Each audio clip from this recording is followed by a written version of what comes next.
Evening all, welcome to the Pyramid Podcast, where three lads discuss all things the English football pyramid.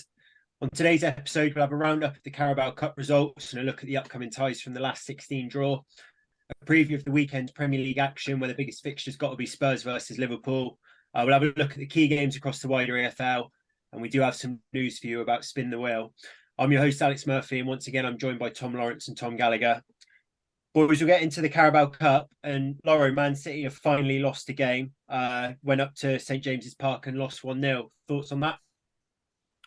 Well, first and foremost, it's brilliant for the competition, isn't it? Because that opens it right up. I think you boys have spoken about the Carabao Cup in the past being a good opportunity for silverware. Well, it becomes a brilliant opportunity for probably every side in the Premier League that's still in it now. And teams like Newcastle will really fancy their chances. But one thing that struck me about Newcastle is I think we can look at their squad now and say that they can make wholesale changes and still look fairly strong. Every single position, they seem to be able to take players out, put players in, and still look really good. And they played against, all right, it was maybe a second string Man City, but a second string Man City is still Grealish, Alvarez, Akanji, Guardiola, Ake, Calvin Phillips. I actually didn't watch the game, but I've heard he didn't have an amazing one. So obviously negative for him. But I think really impressive for Newcastle. We're worried about how they were going to adapt to life having European fixtures, but they made a lot of changes there, and their team still looks pretty good. Other than I think the centre back depth is probably not as good as the rest of the squad. But talk about Isaac and Wilson. You've got if Gordon and Barnes aren't there, then Almiron and maybe Murphy are. If you take Joelinton, Tonali and Bruno Guimaraes out, you've still got players like Willock, you've still got players like Longstaff. So I think that was a really impressive win for them last night. Although I didn't see it, I've heard it was a good performance. And I think maybe they'll be looking to go one step further than they did last year in reaching the final. But yeah, the main thing about that is that Man City are out, and that's brilliant because a lot of teams will be licking their lips. And I think, I don't know whether you'll come onto it, teams like Brighton will be kicking themselves because that could have been a good opportunity for them to open their silverware account at the top level. But yeah, all round, great that Man City are out.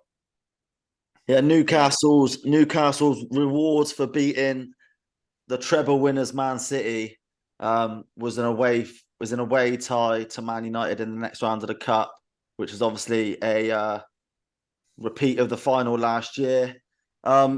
The game itself, I actually did watch it, and Man City completely dominated in the first half without obviously getting the goal. And then Eddie Howe made a couple of changes for the second half, and it was one of the, the cliche, like a game of two halves. It was just that down to a T. And Newcastle come out in the second half and absolutely dominated and fought and scrapped for everything. And Anthony Gordon was the epitome of that. There was one moment in the second half where he sort of sprinted from the left-hand side to the right-hand side of the pitch and he snapped someone. It was Kovacic, I think, from behind, but it was like such a clean tackle that the ref couldn't give a foul for it, which is rare these days. And the St. James's Park crowd just went absolutely mental. And it was really sort of a sign of how good and how positive things are at Newcastle. And also it's actually one of the things I love about the English game is that like sometimes a tackle or like someone working really hard obviously can be cheered for just as much as a goal. You are right, Newcastle's strength and depth was on show, definitely. A worry I would suggest would be Isak had to come off injured, although he said he was feeling okay after the game, and Wilson missed the game because he has a tight hamstring. And those two, as we spoke about before, can be a bit injury prone. And if they all of a sudden get injured at the same time, then there will be some issues there. But a great result for the competition.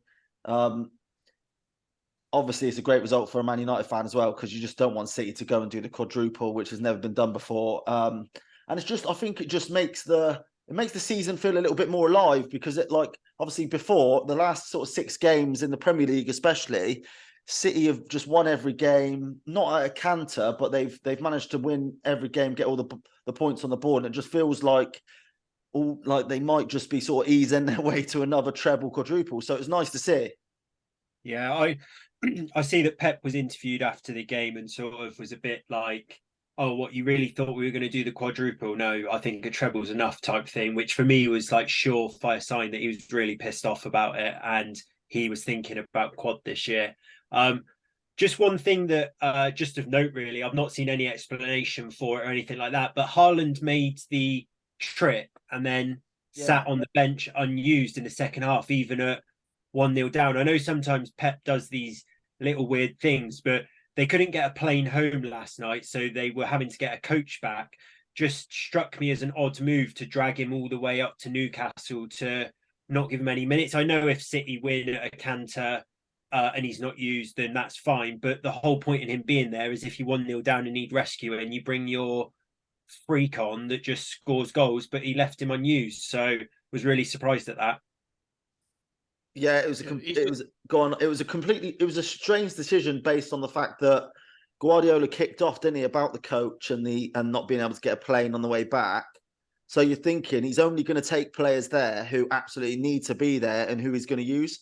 And yeah, you are right. I wonder if he's got some sort of little niggle and he just wanted him on the bench as a sort of almost a psychological thing for the Newcastle players to think, Haaland's there. But I don't know. Yeah, it's strange decision. But you know what, Pep, he does these things, doesn't he? He is the ultimate winner and the biggest sore loser.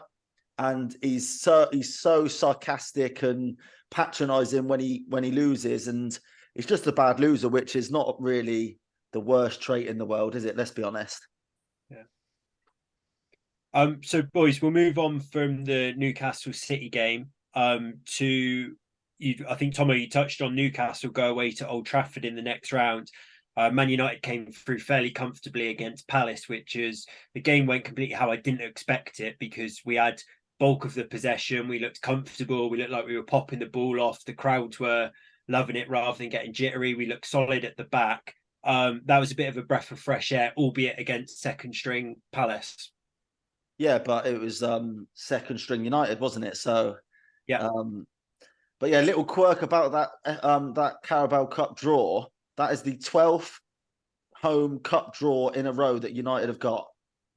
So imagine I've seen rumours about like heated balls and stuff like that, and was it Don Goodman did the draw? Apparently, he looks down when he picks the Newcastle ball out because he's ex-Sunderland to send him to Old Trafford. But I don't know if that's a bad tie anymore. Yeah, no. That'll be a good game though. But yeah, on to the United Palace game. It's a perfect result, a perfect performance.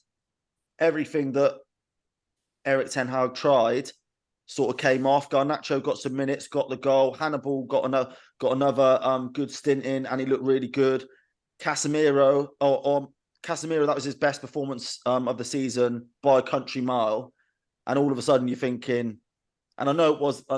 Let me just caveat all of this praise on the fact that we obviously are playing Palace's second string, but so it'll be interesting to see how we get on against Palace's first team this weekend. But yeah, Casemiro looked unbelievable. Mason Mount looked really good. Come off after 45. A planned substitute. He wasn't injured.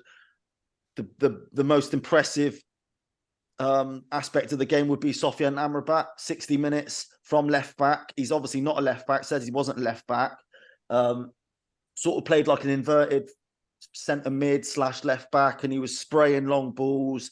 He just looked like a Man United player, and you know what I loved about his post-match interview where he come out and said, look, I'm a midfielder, but I don't care where I play as long as I play and as long as I help the team, and I'll do anything the manager asks me. And when you just compare that to the current situation with Jadon Sancho, it's like night and day.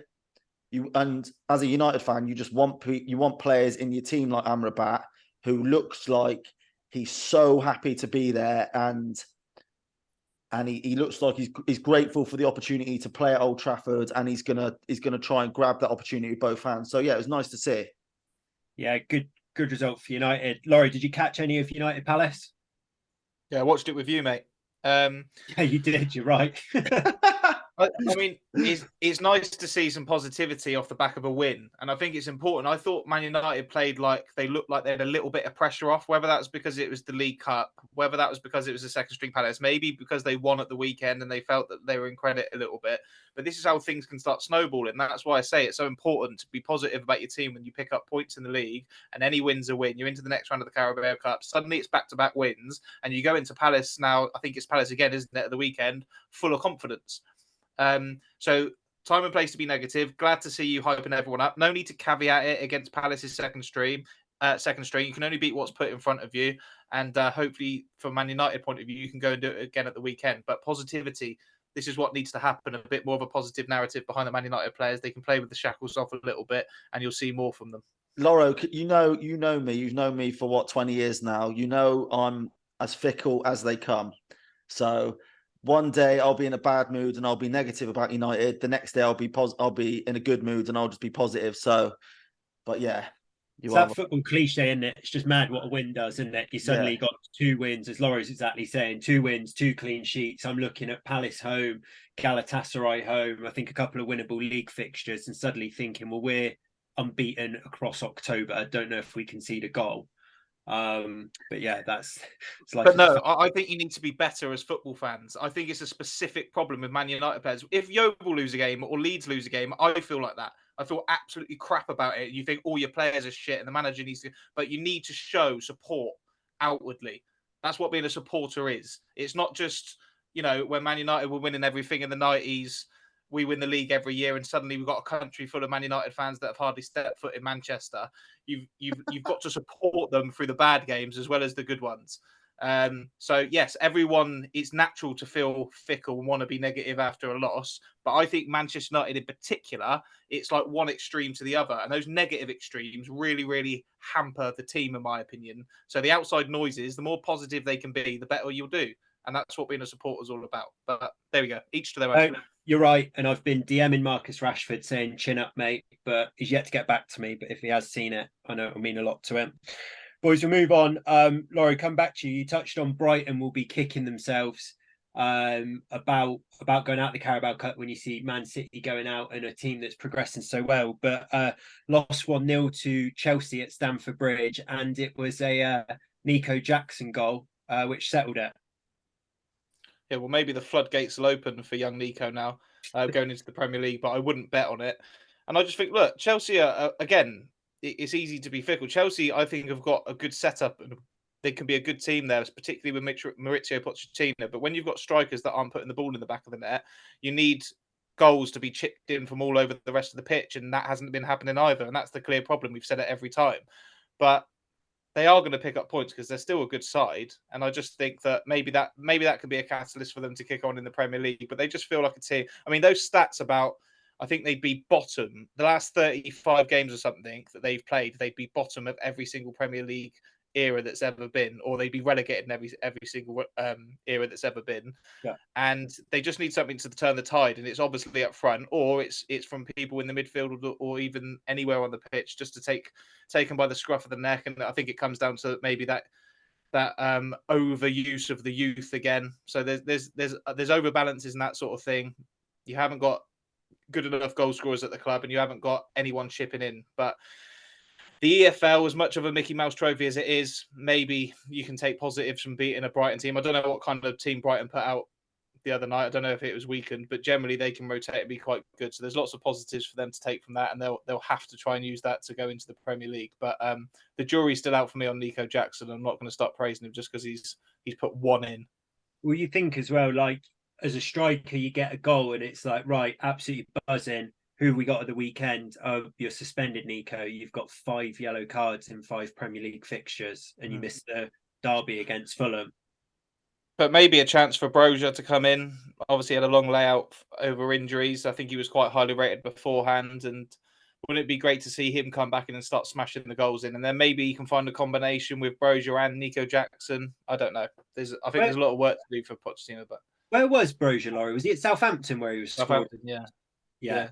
Yeah, he looked lively, didn't he? I'd be interested to see if Poch gives him a chance. He gave a few of the youngsters a chance in pre-season, like Maatson and things like that. So if Jackson is suspended and Brozier can take that chance. Maybe that could be the goals that Chelsea need till Nkunku are back. Boys, just a roundup of some of the other teams. You touched on Prem teams that would be looking to go on to win it now that City are out. Arsenal went through, 1-0 win against Brentford. Liverpool won 3-1 against Leicester, and West Ham won at Lincoln. So they're all through, and we'll have one eye on getting through to the latter stages. And then a few lower league sides as well. So Mansfield from League Two, and we'll talk a bit more about them later in the pod, went through. Exeter beat Luton of the Premier League to go through, and Port Vale through as well. So they've got League One and Cup form, both of those sides. And then just a look ahead to the last 16 draw. So Man United v Newcastle that we've touched on.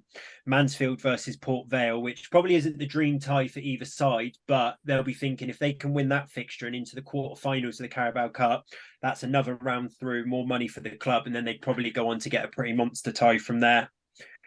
West Ham versus Arsenal, always a good game. Exeter versus Middlesbrough. Chelsea hosts Blackburn, and you've also got Ipswich versus Fulham as well. So not the sexiest draw by any stretch of imagination, but some decent enough ties there. And all sides will now be, as Laurie says, looking at have one eye on getting to Wembley and winning that. Boys, we'll move on to the Premier League. Only really one place to start: Spurs versus Liverpool. Fourth place versus second place. Both sides have had quite a lot of airtime on the pod. It's surprising with their starts so far. Tomo, what's your thoughts on that one? Well, so my initial thoughts looking into that game, obviously Tottenham were at home. So I thought, and obviously Ange, we all speak about how good they've been this season. So I thought maybe, you fancy Spurs, but then I dug a little deeper, and it turns out that Liverpool are massively Spurs' bogey team. So Tottenham have only won one game from their last 23 against Liverpool across all competitions. Liverpool have won 9 of their last 11 games against Tottenham. And it feels like one of the most one-sided Big Six fixtures ever. And I just so for those reasons, and obviously for the fact that Liverpool seem like they're gaining a bit of momentum and hitting their stride, I've got to fancy Liverpool. I just got to fancy Liverpool. So my prediction is 2-1 Liverpool. And I fancy Mo Salah. He's got a good record against Spurs. He scored 3 goals against them in last season's Premier League fixtures. So obviously likes playing against them. So yeah, I did fancy Spurs initially, but digging deep into the numbers, and I fancy Liverpool now. Nice. Laura? I tend to agree with you. Yeah, I tend to agree. And I think just looking at this fixture specifically, I think a massive key is going to be the availability of James Maddison. And I don't know what the lay of the land is with that one. I don't know whether they've come out and said he's definitely out or he's fit. But I've got a feeling because Tottenham have had such a good start to the season, they're at home and their fans are going to be wanting them to get after Liverpool. I think they're going to see a lot more of the ball. And I'm not sure that that's going to suit them, particularly if James Maddison's not there, because if they're going to have to attack against a Liverpool team that are maybe sat back and springing counter-attacks, they're going to need that little bit of guile, that little bit of something to unlock a defence. And on the flip side of that, I think not having a lot of the ball will suit Liverpool, and I think they'll be able to spring attacks, and I think it'll probably suit that dynamic front three that they've got. And you just said it there, Mo Salah. Well, I don't think we talk about him enough as a Premier League great, but he's just got probably more so than anyone in the division, maybe other than a couple at Man City, that ability just to take games away from teams, and they've started in very good form. So I think if it's fully fit, I don't want to sit on the fence, and my thoughts are sort of like maybe a score draw, but I do just fancy that fixture suits Liverpool a little bit more at the moment. And I've been saying that I've been expecting a bump in the road for Liverpool because I don't trust them enough. That will go out the window if they go to Spurs and win at the weekend, because that'll be a big victory and a sign that they can mix it right at the top and sort of keep the results coming and build on the form. So, yeah, I think I just fancy Liverpool as well, but I'd love to see Spurs win. Yeah, and the only thing I will add to that is from a Spurs perspective, is if they do manage to get the win against Liverpool, they've got Luton, Fulham and Wolves and Villa in the next 4. So you're thinking they're 4 winnable games, albeit obviously every game in the Premier League's tough. But if they get the win against Liverpool and then you feel like momentum starts building, then Tottenham, I want to say the ceiling is limitless, but you can't see him sort of not like going past City at all, can you? But yeah, do you know what I mean? If they can get a positive result and then move that across into the upcoming fixtures, then it'll be good for them as well. But yeah, like you say, I agree with you, Lauro, and yeah, just fancy Liverpool. I think with that game, I'm going to take that Maddison is starting. I've not seen too much on it, Lauro, other than he's been. They said that he's been training on the grass, but that seems a bit wishy-washy to me. Is he training? Is he with the team? Out on grass to me is like when you're injured, your first player. That's like your first stuff when you're back from injury is back out on the grass. So, I just think that will come down to a midfield battle if he's playing. Maddison, Sarr, Basuma, Szoboszlai, McAllister, and Curtis Jones seems to be playing a lot for Liverpool now in that midfield. I think that would just come down to that midfield. They're evenly matched other side. And I just really, yeah, I can't call that at all. I think both sides are so evenly matched. I was just going to say, Murph, I'm looking at Yves Bissouma tomorrow to show us what he can do. It's all right. He's had a good start to the season and he sort of grew into the game against Arsenal and it was impressive, particularly when Declan Rice went off. But if Tottenham want to be a big side, they need to be beating teams like Liverpool at home more often than not, because I don't think their record against the top six is amazing. Can he take that game by the scruff of the neck? Can he help overrun that Liverpool midfield that is probably the area of the pitch for them where the jury's out? Okay, so Szoboszlai's impressing everyone at the moment, but losing those old heads in Jordan Henderson and Fabinho, can they be got at? And I'm looking at him, as much as I'm looking at James Maddison to try and create and unlock the defence, we're looking at him to control the game and hopefully help Spurs win that middle of the park battle. So it will be I hope both teams are full strength, because I think that would be a really good gauge on where both teams are and who the real deal is. But like you say, if Tottenham can win that game, one, it'll be really impressive, and two, they can look at those fixtures coming up thinking, wow, where can we go when everyone else is in Europe at the moment and this is all we've got to concentrate on? So I'll certainly be tuning in at R5 on Saturday. Yeah, I'd say the midfield battle touched on there, but it just seems so, as I've said, evenly matched. Like that, those fullbacks, like if Trent's back playing, Trent and Robertson, and then you got Udogie and Porro who've made great starts. You got Son, Salah, the Kulusevski, Diaz. It just seems like, yeah, just such a well matched game that I can't call. I'll just have to go for the draw just for that basis. But yeah, if Spurs can get 4 points out of Arsenal and Liverpool, that is a massive, massive statement. And just a final point is Spurs might have only won one of their last 23 against Liverpool, but this is Big Ange's Spurs, in it, rather than Conte's or Mourinho's, or I know Poch was there, but let's give Big Ange a crack with this side and see if he can turn that around. Yeah, I was just going to say, Murph, I keep talking about since Ange Postecoglou's coming in, it's checking off those things that are undoing the Spursy things. They didn't used to come from behind. They wouldn't battle back to get a point against Arsenal. Can they go and take the game by the scruff of the neck and beat a genuine title contender, or a team that have been title contenders in a lot of the seasons out of the last 5 or 6? And if they can do that, it's another big checkpoint for Ange Postecoglou. So it's about undoing all these Spursisms and turning them into a proper team. And hopefully this will be, for Spurs fans anyway, another sign of that. Yeah, great game, and one that you're so glad that's on television. So, boys, we'll move on to another game that's on TV.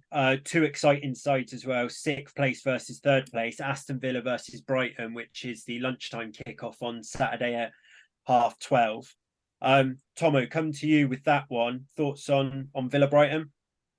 Yeah, it's a really, really interesting matchup. Both teams obviously coming off disappointing midweek losses from the Carabao Cup. But like, you think those are the type of clubs who would put I suppose they're both in Europe, aren't they? But you think those are the type of clubs who would put everything into winning the trophy, and Carabao Cup would be their most sort of favourable option in that regard. Yeah.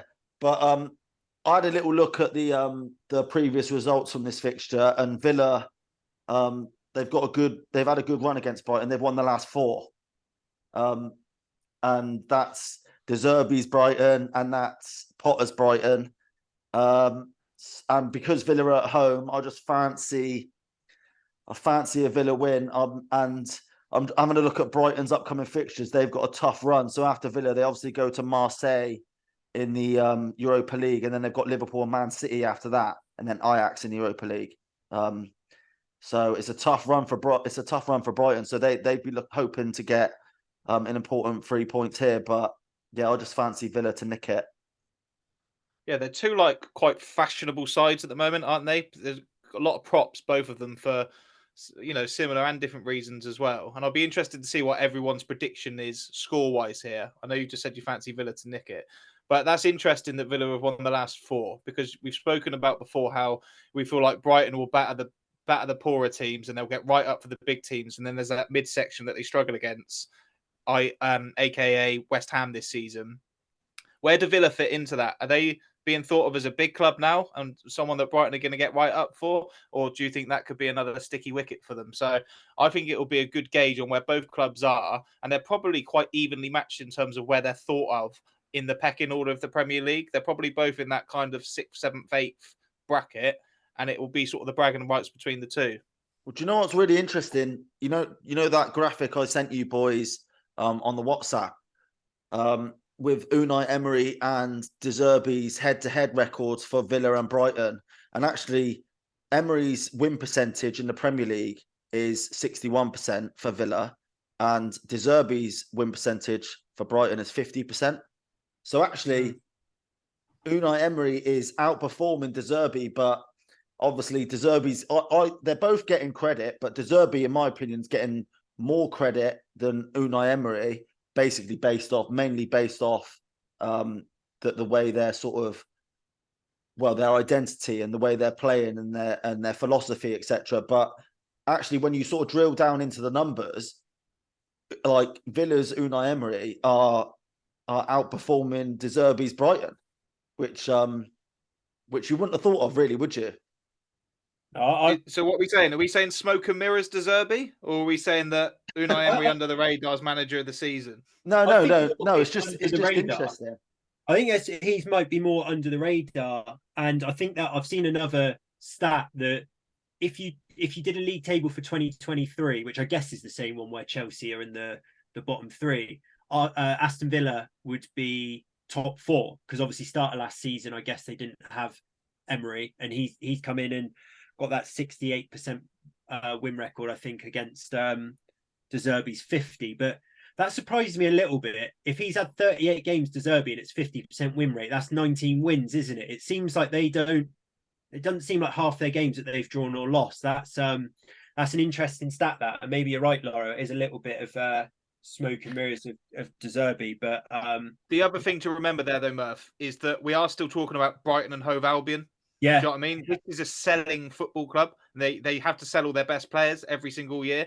And the reason that win percentage of 50%, which, by the way, is probably around about what Alex Ferguson was at Man United, is still very good.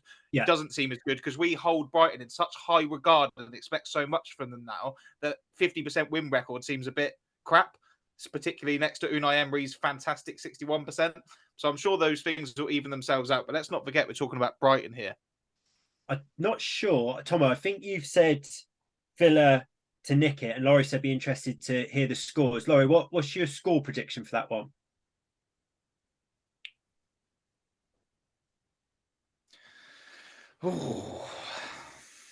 I'm going to go. I'm not going to sit on the fence. I'm going to go 3-2 Aston Villa. Oh, okay. I'm going to go 3-1 Brighton. I think Villa is the type of side that they get really up for, a bit like that Newcastle display. Get really up for, see him as a big team, but are just a little bit better than them, and go on and beat Villa. So yeah, I'll go 3-1. I'll go 3-1 Brighton away from home, and they're in 3rd place. So if Liverpool drop points against Tottenham, I think that will put Brighton up above them, which is incredible. But yes, maybe De Zerbi isn't a fraud. But yeah, two great games there: Spurs, Liverpool, Villa, Brighton. Move on to a couple of other fixtures from the Prem. So 9th place versus 10th place, United versus Palace. So United obviously played Palace midweek, second string v second string, and United were far too strong for them. But I think what will happen here, Tomo, is that United are going to bring back in Rashford, Bruno, Hodgson, and some of these players that impressed are just going to lose their place. Maybe Garnacho, Hannibal, Martial obviously won't play if Hodgson does. It might be that Martinez comes back in for Maguire. So I think there'll be two different sides. So I'm not sure we can read too much into the 3-0. No, I definitely don't think you can read too much into it, especially Palace's side. They didn't start Eze, they didn't start Odson, Edouard, and both of those players are their most sort of potent attackers and their biggest threats. Eze actually created a few problems when he come on in the week.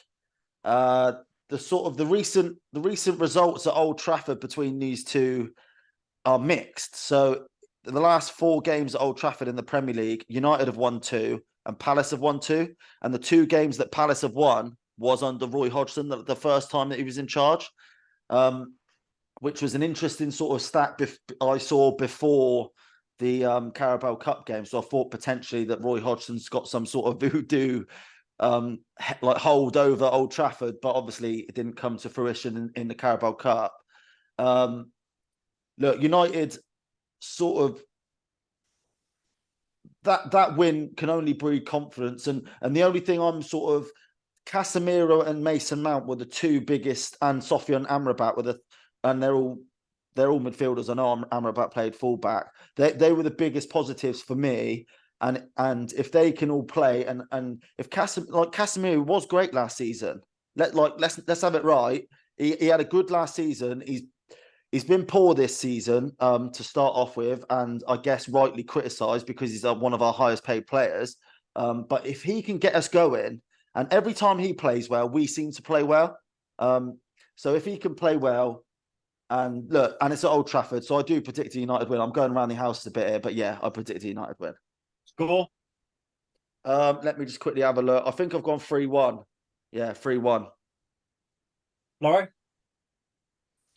Not really too much to add. Tomo was the expert on Manchester United, and I'm sure they'll be rolled up listening to him there. I think it'd be good to see Rashford get on the score sheet and try and get back into some form.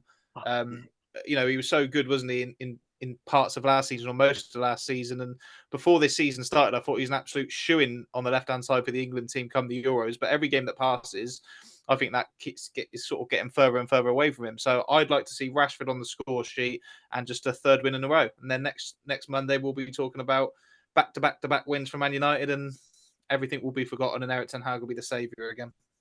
I'll tell you one thing, just on United, that I'd quite like to see from Ten Hag is Garnacho scored and took his chance. Don't you think it would be a bit of a kick up the arse to Rashford to go, I'm staying with Garnacho on the left wing today? He scored midweek, looked lively, and give him a little bit of a... I mean, Rashford might not be the type of person that reacts well to that. Maybe he needs an arm around him and needs to be out there playing, and we'll see Palace at home as a game to grab a goal. But it'd be really interesting if Ten Hag did that. Same with Hannibal, he played well. I know you're not going to take Murph, Bruno. can I just come in quickly? Yeah, go on. Erik ten Hag's got enough on his plate. He doesn't need to be picking fights with one of his best players. Rashford, okay, he's not been at it fully this season, but in a couple of games, 1 or 2 sort of chances could have gone in, got a deflection here or there, and then all of a sudden it's like he's got 3 or 4 goals out of 6 or 7 games, and it's all rosy. So I don't think Ten Hag should be picking fights with players at the minute who he desperately needs, because he's already got enough problems with your Antonys and your Jadon Sanchos, etc., etc. Yeah, I couldn't agree more with that. It's not the time to start playing silly buggers. If he starts dropping Rashford, I think he should be sacked outright. Yeah, forget I mentioned it. I just think then, like, where that right wing position's available, if you're Garnacho now, who's just signed a new deal, and Marcus Rashford's there, who's signed a new deal and is a complete ever present for Man United in most games on that left wing, and says that's his position. Can I just on top of your point here, do you not think that has gone out of the game a bit? You know, like back in the day, like Gary Neville that go down the outside. No, I'm saying youngsters playing out of position and being happy to play out of position because they want to do their bit for the team. Now it feels like Garnacho's just said to Ten Hag, I know I'm obviously completely speculation here, but it feels like you were just about to make this point, so maybe I've interrupted you. But if I was Garnacho, I'd be like, right, that right wing position is up for grabs. So I'm going to go to Ten Hag and say, play me right wing. I'm going to make it my own. Like Darren Fletcher played right wing when he was a centre mid. Gary Neville played right back when he was a centre back, and now he's like one of our our best right back ever. Do you know what I mean? It's like Jamie Carragher played right back at the start and he was a centre back. Steven Gerrard played right mid at the start and he was a centre mid. Danny Murphy played right mid and he was a centre mid. All these youngsters play out of position. Yeah, it doesn't feel like they do it anymore because they're just like, well, I'm a left winger, so I'm going to play there. Yeah, that's the generational difference, though. You talk about your Gerrard, your Danny Murphys, and your Jamie Carragers. They were brought up not getting bullied, but getting a proper apprenticeship and making sure that they knew the value of what they were doing and how lucky they were to be there and what it meant to play for their clubs. These days, the players, from what I'm told, obviously I haven't been in the camps, but it seems like they're sort of very gently brought up and told what position they're playing. And I think they've sort of get big heads a lot quicker these days. And Garnacho will probably be thinking to himself, well, no, if I don't play exactly where I want to here, someone else will buy me for a lot of money and I can go and earn lots of money somewhere else. And they just have a completely different attitude, which obviously looks bratty, doesn't it, next to comparing him to players like Gerrard and Carragher and people like that. But it's just the way it is these days. You very rarely get Darren Fletchers at Man United anymore that will play anywhere. People just want to be brought up and played exactly where they did in their youth teams. I just think Garnacho, young lad, as Tomo says, not going to be playing at left back. I'd be in going, right, Anthony's not playing, Sancho's not playing, I'll play out on wide right. Like, wingers now don't seem to want to go down the outside and whip the ball in. Like, you think Salah's played right wing, he's left-footed. Mane was right-footed, played on the left. You got Rashford out there who could only play on the left because he's right-footed. Like, back in the day, that would be Beckham and Giggs completely the other side of the pitch, wouldn't it? Because they'd have to be cutting in. They are different positions now, though, aren't they? Back in the day, they were right and left midfielders, and now they're attackers, aren't they? And they're judged on their goals. If you look at like Ryan Giggs's, I mean, he was there for an awful long time, but season per season, he wasn't getting like 20 goals like Salah is. Do you know what I mean? And the output that they're judged on is a lot different now, and that's they probably don't want to play out of position and lose that ability to come in on their strong foot and score, because otherwise their stats will be looked at the end of the season. They'll be out. That could be one thing in their defence. True. Yeah. Well, I completely think United will win as well. I think it might be similar scoreline to Wednesday. I fancy Hodgson to get on the score sheet as well, and hopefully that form that Casemiro showed midweek starts to pick up, and he's back to the Casemiro we have had last season. And I know we've only seen 60 minutes and a couple minutes in the Allianz of Amrabat, but yeah, he looks a decent player, and Mount looked good as well. So long may that continue.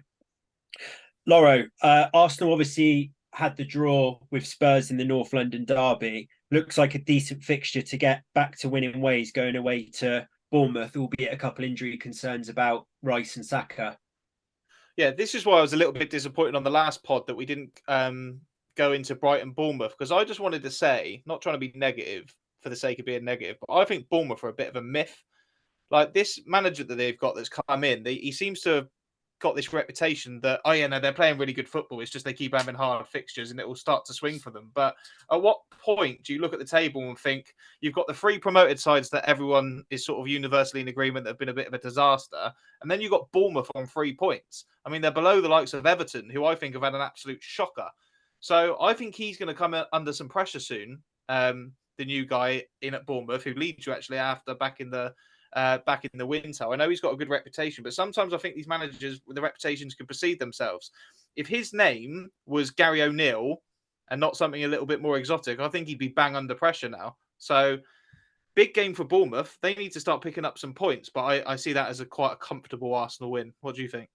Yeah, I agree. I think Arsenal will win handsomely. I don't think that they will risk Rice or Saka if aren't 100% with other fixtures to come. And I think you're spot on about Bournemouth. I think they'd be under way more pressure if any of the promoted sides had shown any sort of form. It's like there's 3 sides in the relegation zones on 1 point, so Bournemouth are kind of looking okay. But if Burnley had picked up wins like we thought they were, and Sheffield United had managed to hold on a couple of the games they had, then Bournemouth would be in the relegation zone and not looking very good in games either. And I think he would be under a lot more pressure, but he's going to have to start turning the tide somehow in that. Tomo? Yeah, I don't think that this is the weekend that they'll be turning the tide. I've had a look at their head-to-head record, and Arsenal have won 11 of the last 13 games against Bournemouth and drawn twice and only lost once. Obviously, Bournemouth haven't won in the Premier League this season, like you guys are saying. They are coming off the back of a 2-0 win in the Carabao Cup, so a bit of confidence maybe. And obviously, like you say, Arsenal have got some injuries. Timber, Partey, Martinelli, Trossard, and potentially Saka and Rice, that's basically, well, apart from maybe Trossard, 5 starters and then Trossard coming off the bench. But yeah, look, I think Arsenal will win, and I think Arsenal win comfortably 2-0. Yeah, full house there for Arsenal. Another side down there against the side at the top. Wolves are at home to Man City. Maybe made slightly more interesting by the fact that Rodri's suspended. They had midweek game against Newcastle, which they obviously lost. Calvin Phillips got a start. Didn't look great, but be interesting to see what their midfield is. Can either of you give me any sort of hope for that? Loro, any chance for Wolves at all? Absolutely. I think you're right. The absence of Rodri is a big one. I think their midfield just looks 10 times worse without him in it because he's so good. They've just lost for the first time this season to Newcastle away from their home. Second string. Huh? Their second string. Yeah, Manchester City lost the game. And they're playing a Wolverhampton Wanderers team who I think are probably due a win for their good performances. Every time I've watched them, they've looked pretty good and they've just lacked the cutting edge. So, am I going to say it? Yeah, I think I am. Oh, God. I think Erling Haaland will draw a blank. He won't be my captain this weekend, and you can check that on Monday. And I fancy Wolves to win the game 1-0. Can I wholeheartedly disagree with Loro, but fair play to your bravery for that shout. Just a couple of stats for you, Loro, to potentially make you regret that shout. City have won their last 6 in a row against Wolves, and they won both of the fixtures, the corresponding fixtures last season, 3-0. Wolves were 2-0 up in the week against our boy Kieran McKenna and Ipswich, and the Championship side brought it back, and they won 3-2 in the end and qualified for the next round. So that'll be a devastating loss for the second string of Wolves. I haven't seen the lineup for Wolves, but I'm assuming it was the second string. Oh, it's terrible. Basically, the youth team. Yeah. All right. Okay. Anyway, so basically, on the basis of everything I've just said, I predict a Man City win 3-0 and Haaland brace. Everyone Captain Haaland. Never not Captain Haaland. Yeah, and I know Loro's not captain Haaland, but just had a quick look at our mini league, and yeah, there's better players out there to be taking advice from on captaincy. I'm hoping that this is one of those few games that City do slip up. We spoke, I think, either on the last pod or the pod before, where we say they have those Palace games where they lose, or the Brentford game, albeit the title was done. I'm just really hoping that can be one of those fixtures, and to just breathe a little bit of life into the Premier League. And why not? Wolves have looked okay against Man United, looked okay against Liverpool, not taking their chances. Can this potentially be the game that they do? And it would be amazing for the Premier League. But yeah, I mean, I can't really see past City or that Haaland, which ain't a massive shout. But I'm going to go City 3-0 as well. Guys, so Super Sunday, only one game actually, bit of a mid-table battle, but two teams, again, one that we spoke about quite a bit and another that I quickly want to touch on, Nottingham Forest versus Brentford. Brentford lost again last night. Thomas Frank was on Monday Night Football recently, and I think we all kind of agreed how impressive he was, but I believe their league form's now 6 points from 6 games, out the Carabao Cup. Obviously, Ivan Toney's not there, but Vissa's goals look like they dried up. He missed a few against Arsenal yesterday. I wonder if he's just starting to think, what's going wrong there. And personally, I'll go on this one. I fancy Forest to win quite comfortably at home there. Laura? Sounds like you got a bit of an agenda against Thomas Frank. I've heard murmurs from you along these sort of lines recently. It's just a tough league, isn't it? It's a tough league. You can have that kind of start to the Premier League season. They are without their top scorer through no fault of their own. And I disagree. Did you just say Forest to win? Yeah, I fancy them quite handsomely. Yeah, I'm going to go against that. I fancy Brentford to come back. They're the sort of team that just when you think they are going down that route of, have they sort of peaked and has the bubble burst, they'll come back and surprise you. So, no, I'm going to go for Thomas Frank's boys at the weekend. You're right. I think he was quite impressive on Monday Night Football. Very charismatic. You can see how his players would buy into him, although he did seem to give quite an awful lot away regards to the tactics that he adopts. So I'm not sure if other Premier League managers watch Monday Night Football, but maybe they learned a thing or two from that. But no, I fancy Brentford to win that game, and I've got every faith that they're a good Premier League side. But it's not uncommon to go through phases of poor results because it's such a hard league. Yeah, do you know what's funny about that was obviously he went on Monday Night Football, and obviously we are all unanimous in our praise for how he come across.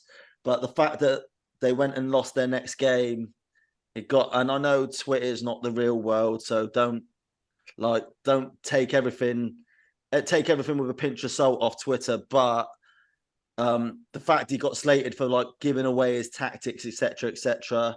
And do you know what? It's just a sign of how quickly things can change in the Premier League. Like if you lose 2 games in a row or 3 games in a row, all of a sudden it's like, wow, they're massively struggling and that manager might get the boot. And it's like, but I am with you, Murph. I am with you. I do fancy Forest for this game. I just think Brentford are sort of sliding into a bit of a funk, and there's nothing they can do about it. And obviously, and when you come up against Taiwo Awoniyi and my boy Morgan Gibbs-White, it's curtains. Yeah, it really is. You can have all the stats in the world, but I mean, what is it? Brentford are falling into an unsavable pit, and Forest are just going to do them. Do you know where Forest are in the table? 12th v 13th. 12th v 13th. Forest are a point ahead on a -2 goal difference, which is 2 worse than Brentford. So pretty even game, to be honest with you. And I'm pretty sure there is something Thomas Frank can do to save it. And I think it will start at the City Ground on Sunday. But yeah, weird vibes from you two building this narrative against Thomas Frank. I've not seen that anywhere else. So yeah, weird agenda. Yeah, I'm not his fan. I'm not his biggest fan. I don't know why. To be honest, I'm sure in a couple of weeks' time they'd have won a few games. I'll be waxing lyrical about Thomas, but that's how my opinions change. Quick look through the rest of the Premier League then, guys. So 8th place Newcastle, host 19th place Burnley. Obviously, Newcastle got a good result in the Champions League, blew Sheffield United away, won against City there. I think they'll fancy a home win there. I think Vincent Kompany probably needs to get something, or very soon needs to start getting something, but I really fancy Newcastle there. Everton versus Luton, 15th place versus 18th. Luton, again, I won't go through what I think about them, but I think they're down already. And Everton just seem to be turning a little bit of a corner. Laurie, there was a photo, wasn't there, of Jack Harrison and Dominic Calvert-Lewin, and he's got a couple goals now. And I know you're a fan of Jack Harrison. You think those two could potentially turn their fortunes around? Yeah, I think that's a tangible goal threat, isn't it? You talk about wingers not wanting to be wingers anymore. Jack Harrison is one.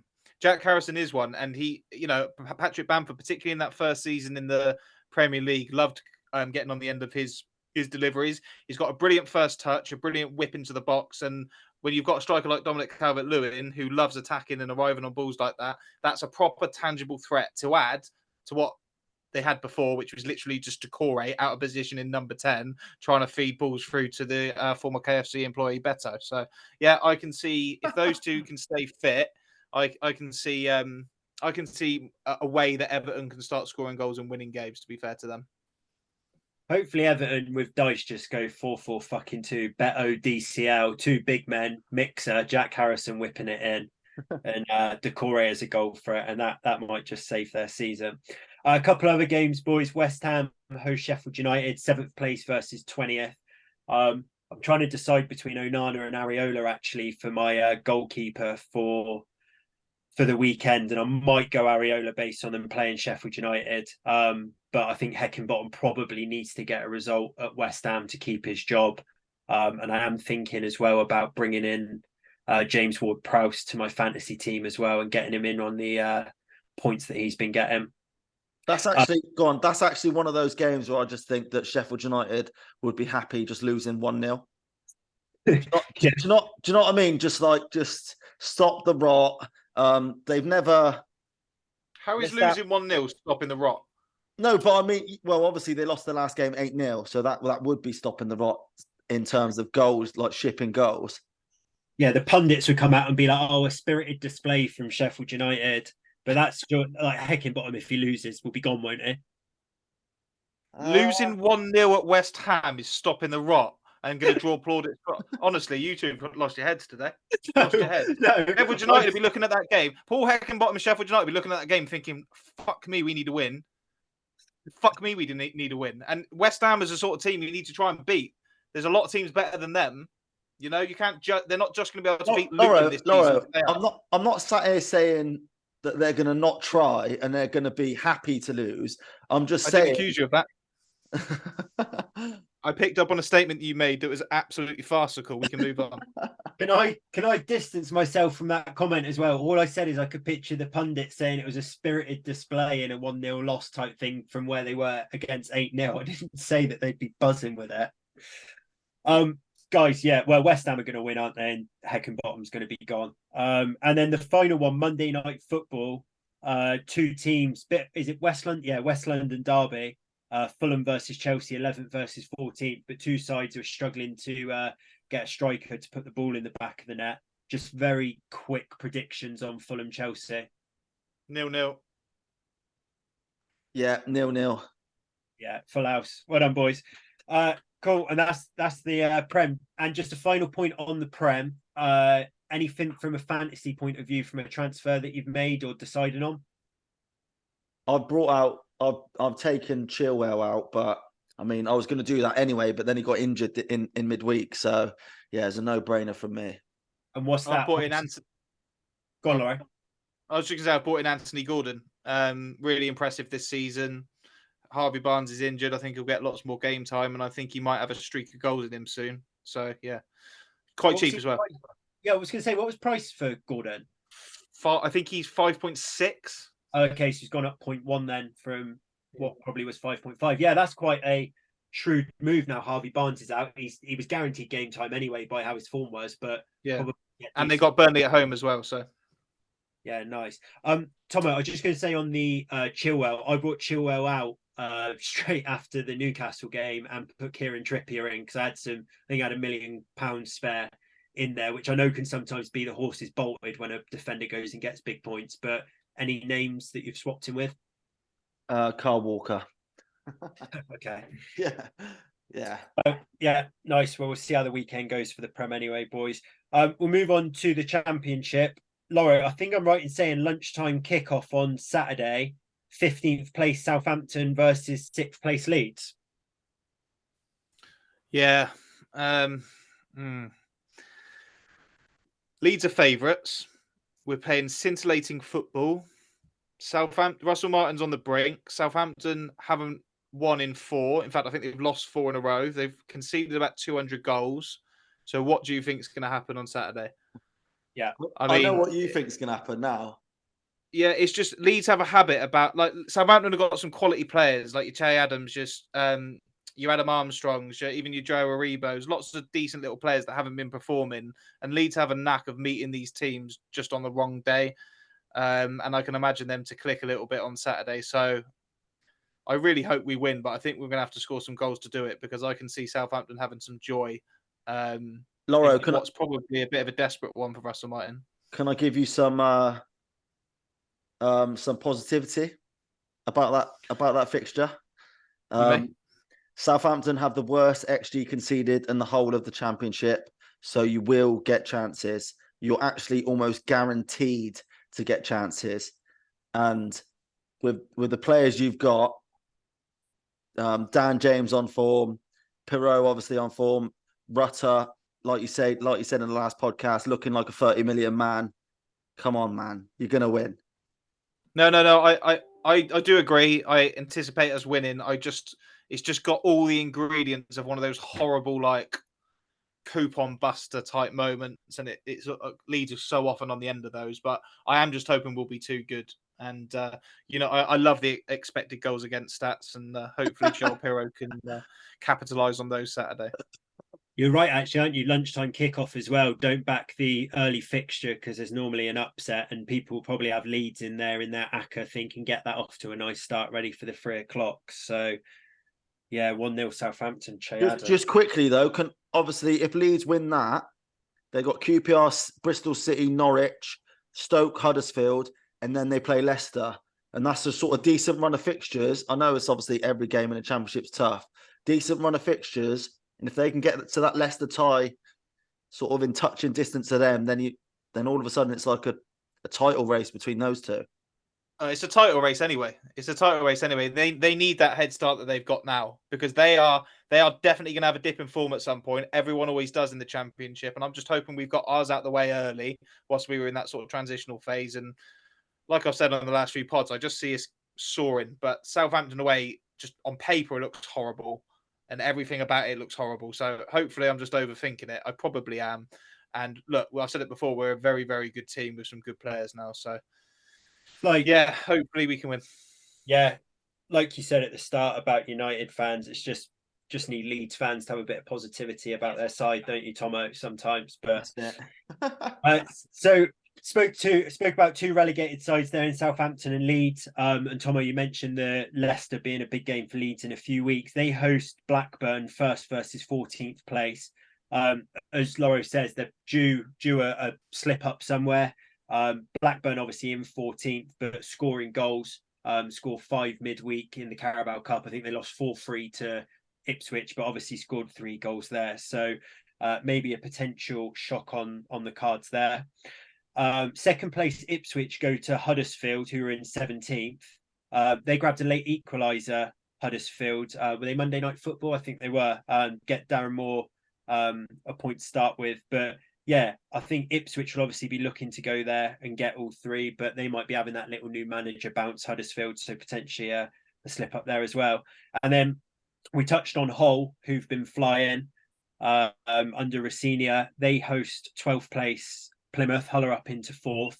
Again, Hull would probably be looking to win that one, but Plymouth did score 6 against Norwich. But I mean, you can probably go down the whole of the fixture list in the Championship and see good fixtures with some sort of subplots in regards to positions in it. But they look particularly tasty, some of those fixtures there. So sure, we'll get loads of action. And do you know what's go on? I'm sorry to interrupt, but do you know what's so good about the Championship is like you're reeling off these fixtures, and I'm just sat here thinking in my head about like potentially my Saturday ACCA or something, and I'm just like I can't pick any of them, and it's always the same in the Championship, is it? It's like the informed teams away from home against a good, solid Championship side. And it's just like, and I think this season more than ever, the Championship it's like sort of, I know it's not the top 5 leagues in the world, like the Bundesliga, etc., but I think it's the 6th best league in the world behind the big 5.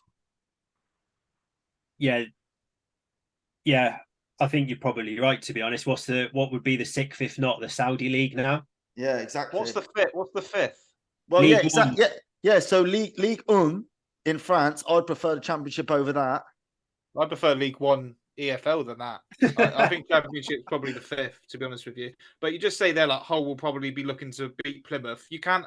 No, that's probably quite an even game. Like there's like 5 points between them after 8 games. Like there's a lot read into the Championship table.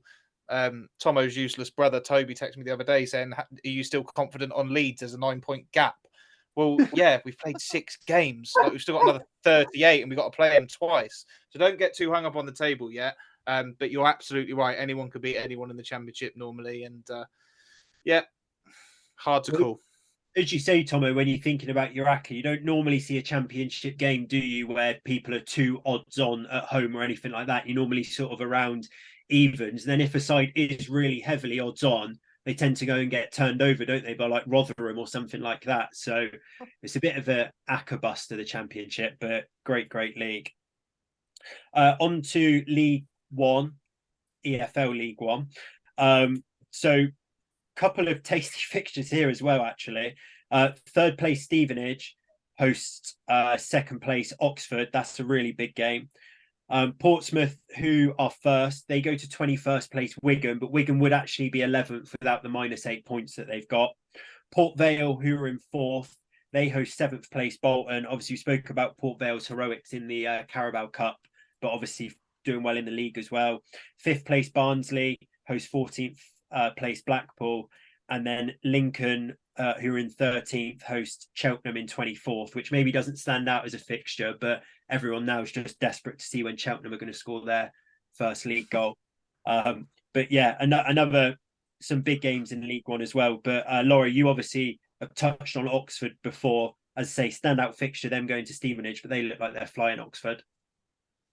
Yeah, they're playing some good stuff as well. And we talk about the Championship not being very predictable. I kind of feel like League One is. I kind of think like it's starting to shape up now. I mean, the likes of Port Vale, who I know I touched on before, I think will go away. But Portsmouth, Oxford, Stevenage, Barnsley, Bolton, Peterborough, Derby, sort of making 6 or 7 up of the top 9. That's probably who it will be. And it will be probably the games against each other that will decide it. But I think Portsmouth look ominous. They just seem to win every week and they haven't lost in the league yet. And yeah, Oxford are winning and they're playing some really nice stuff as well. I bet their fans are chuffed with that. We've mentioned in the past what a good appointment that was. And they've brought some players in that are performing, particularly, I'll say it again, Ruben Rodriguez. And big Steve Evans doing a good job at Stevenage. He only got promoted this year and they're right at the top of the table, 3rd place. So yeah, interesting one to keep an eye on. But I think there's, I think that league is shaping into something like what it will look like at the end of the season, -1 or 2. But yeah, I can't wait to see if Cheltenham will score at Sincil Bank at the weekend. Yeah, and it wouldn't be a League One roundup without us touching on Paul Warne's derby. So who's he got? They got Cambridge 9th v 10th, 3 points, and they could go up into 6th. A loss against Cambridge, and they could be down into 16th. So bit of a sign of League One there. But yeah, home to Cambridge. Keep the form going, Paul. Let's get you up into those playoffs. And if you could go up, it would help a better put on in the pre-season. So yeah. Best of luck, Warney. Right, boys, we'll move on to League Two then. Top of the table, Notts County go to 20th place Colchester. They'll obviously be looking to pick up all 3 there. A really exciting game. Gillingham 2nd versus Mansfield 3rd. And Tomo, a bit of a stat on Mansfield. Yeah, Mansfield Town are the only club in the EFL yet to lose a single game in all competitions this season. Obviously still in the Carabao Cup after winning, so they find themselves in the last 16 of the Carabao Cup, which is great. They're sitting in 3rd in League Two. They're 12 games unbeaten this season. Nigel Clough has obviously got them playing well. Couple of XG stats for you, Lauro. Mansfield are the 2nd highest XG expected goals in the league, only behind Wrexham, and we know obviously Wrexham are very good going forward. And they're 3rd in the league for highest percentage of possession. So playing attacking positive football. Only sort of positive things to say about Cloughie's men. Yeah, it's I tell you what though, that's a real test for them to remain unbeaten going to Gillingham. As say 2nd v 3rd, so going to be a massive game. But Laura, Gillingham aside, I think that you in pre-season tipped as well, didn't you, to be up there and to go up in one of the ACCAs? Yeah, well, Gillingham, like at Christmas last season, they were like bottom. Neil Harris is still the manager, but something happened, like either with the ownership or some money came into the club, and all of a sudden it turned. And towards the end of last season, their form was promotion sort of caliber, and I just fancied it to kick on, and it has done. The only Achilles heel they've got is they are struggling to score goals. They're only winning by the odd goal, and sometimes it's turning into defeats because they can't take the chances. So they are going to have to sort that out. But yeah, they're a really good outfit that have sort of started their season in January, if that makes sense, and they're just pushing on from there. So yeah, I fancy them to go from strength to strength, to be fair. Good stuff. And then a couple of other games there. So 4th place Crawley go host bottom of the table Sutton. So looks like Crawley should be in everyone's ACCAs, and they're in really good form at the minute. And then a really interesting fixture as well. Wrexham in 7th place take on 6th place Crewe. Wrexham will have got home advantage and will be looking to win that. But obviously they're coming off the back of a 5-0 loss, I think, against Stockport, and Crewe in some good form. So yeah, that'll be an intriguing fixture. And Tomo, you've been watching some of the new documentary, haven't you? Yeah, exactly that. Yeah, I know Wrexham at the minute they're getting a bit of stick for how much coverage they get and how much attention they get from, especially from Sky Sports. But yeah, I have watched the latest episodes of the documentary Welcome to Wrexham on Disney. This is not an ad, by the way. And and I just wanted to bring up the episode 2 of the latest season. I don't know if you boys have watched it.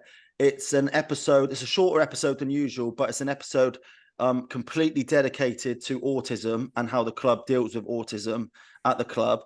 And I don't know if you boys knew this, but Paul Mullen, their star striker, he gets a lot of stick for going to Wrexham in the first place because he dropped a couple of divisions, didn't he? But you learn in the documentary that his son Albie suffers from autism, and the main reason why he wanted to move back to Wrexham because it's close to Liverpool, which is obviously where he's from. Albeit he probably does get a good wage as well, and that helps. But he's close to his home and he's close to his son, which was really nice. And the documentary and the episode was sort of focused on a Wrexham super fan, Millie, who also had autism, and it touched on her relationship with Paul Mullen and his son, and sort of it was quite an emotional watch, to be honest. I can't lie. I was sat there and there was I was welling up a little bit. It was really nice, and it was a nice. Maybe it was all PR, and a cynic in me potentially it is all PR, but it was just really nice to see. And then just another point about an episode, the next episode, I believe it was, the owners, the Wrexham owners, Ryan Reynolds, they were talking about they basically messaged a Notts County fan group last year, obviously because both of those teams are going for the title, and they messaged the Notts County fan group basically saying they want an interview with them to say like just to basically talk about the rivalry, I guess, going for the title. And do you know what the Notts County fan group replied? Piss off. No, shove your shite documentary up your ass. Which I thought was quite funny. But yeah, I just wanted to touch on that. And yeah, kudos to Wrexham for everything they're doing at the minute. It's so positive. That thing with Paul Mullen, like people might try and be cynical about that, about them showing that on a documentary, but you see similar like with like things that Jack Grealish does, and you go onto Twitter, don't you, and people are like, why are you filming it? It's like, well, he's not filming it, is he? Like, what do you want him to do? Just walk past people and not engage with them? So damned if they do, damned if they don't. Yeah, so... and do you know what? And if you actually do watch the episodes, Paul Mullen, he talks about his experiences as a dad with an autistic son, and his emotions are so raw, and he does cry quite a lot in the episode, to be fair. But it's just so touching just to see a bloke. He doesn't seem that bothered about the wins and losses and the goals. Do you know what I mean? Yeah. His main focus is his son, and it was just a nice episode. And I just wanted to sort of point people in the direction of that if they wanted to watch it. Yeah, and that's available on Disney Plus, but other streaming services are available. But yeah, nice touch, Tomo. So yeah, hopefully Wrexham continue their winning ways against Crewe. I'd like to see them kind of up in amongst it, and if Notts County atop as well, it'd be great to see their fixtures have some meaning to them again this season, especially if there's this rivalry that seems to have been created out of last year. And Laurie, just to quickly touch on, obviously you've got Southampton Leeds at lunchtime. Will that be watching that at the pub and then straight up to YTFC for the FA Cup game? Yeah. I don't know whether I'll be watching it at the pub, but it'll be Southampton Leeds and then straight up to Yeovil against Didcot, a team I've never heard of in my life. So I wouldn't be able to give you much insight into that other than last time we played a lower down team in Stoneham, Mark Cooper put out a full strength 11, and I expect him to do the same again to keep the momentum going. But one thing that's really annoying about being in the National League South is that every other game now is an FA Cup game because there's so many like preliminary rounds which we've never had to deal with before. So it's quite annoying because like last week we beat Hampton in the league. It'd be nice to go and have a league game now and sort of push on the momentum of that. But hopefully we'll beat the likes of Didcot like we should do and just build even more before the league returns the next week, which is our bread and butter and what I'm really looking forward to. Yeah, Didcot are in the same league as Dorchester, who are close to us, who are in the Southern Prem, and they got beat on Saturday, actually, 3-1 away at Dorchester. So I think they're only one division below Yeovil's Conference South to Southern Prem, I think that is. But Yeovil dispatched Dorchester pre-season, didn't they? So I think Yeovil will, with now that all the fitness is up and they're proper into the season, they'll have far too much for Didcot. And then the FA Cup dream is well and truly alive as we move closer to the first round. Right, boys, time for a bit of a difficult conversation. So spin the wheel. So we've done 4 weeks of it. I think we started with goalkeepers, went to midfielders, defenders, and we did forwards. Another week where none of us have been able to get above 3 points even with strikers. That means through 5 game weeks, none of us have been able to go above 12 points, which shows our FPL knowledge. But if honest, it's a load of shit. You've not enjoyed it. I've not been enjoying it. And I think it's time to go. And I think we come up with a new segment. You both agreed with that? 100%. Yeah, I think it was a nice idea, wasn't it? But let's be honest, absolute shambles. Yeah, hands up, we got it wrong. But we move on. And we've got our brains together, haven't we? And we've come up with a new segment. And what we're going to do is we're going to do the Pyramid Pod treble. So rather than spin the wheel and us pick a player, we're going to pick a team each week. And then we're going to create a treble.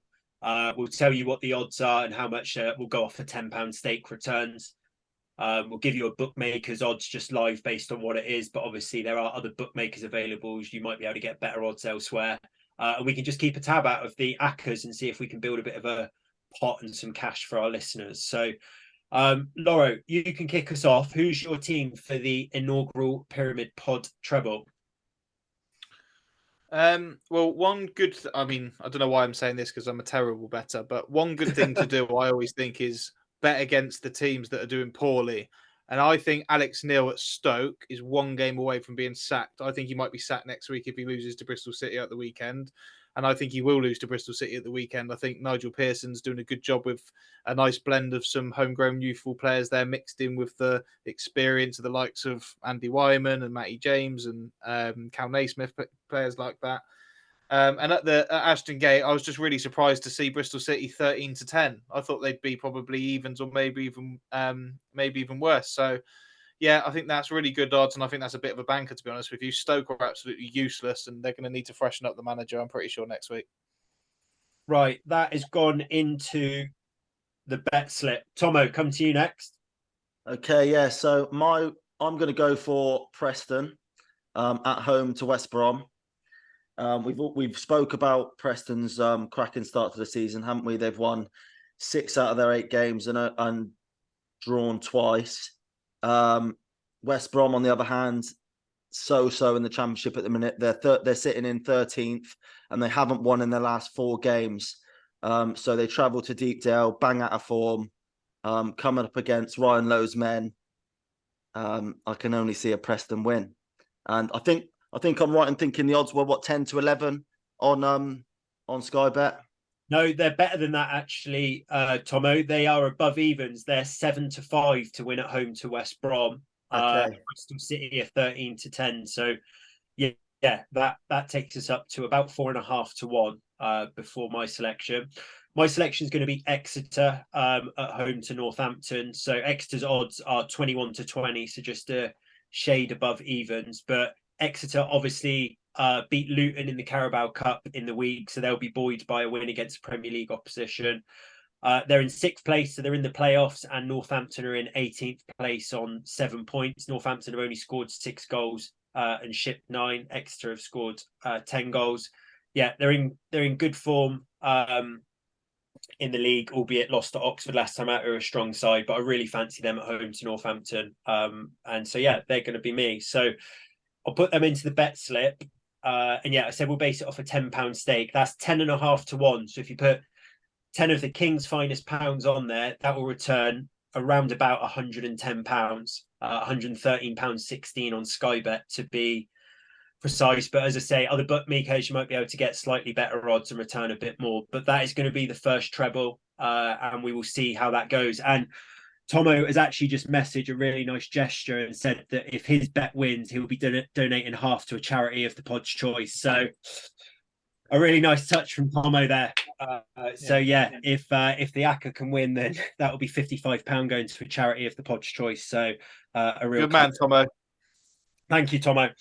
Boys, that's all we got time for. Pleasure as always. We'll be back on Monday where we will review all of the Premier League, EFL and FA Cup action, and we will see how the first Pyramid pod has gone. But have a great weekend, chaps. Cheers. Cheers, boys. Cheers.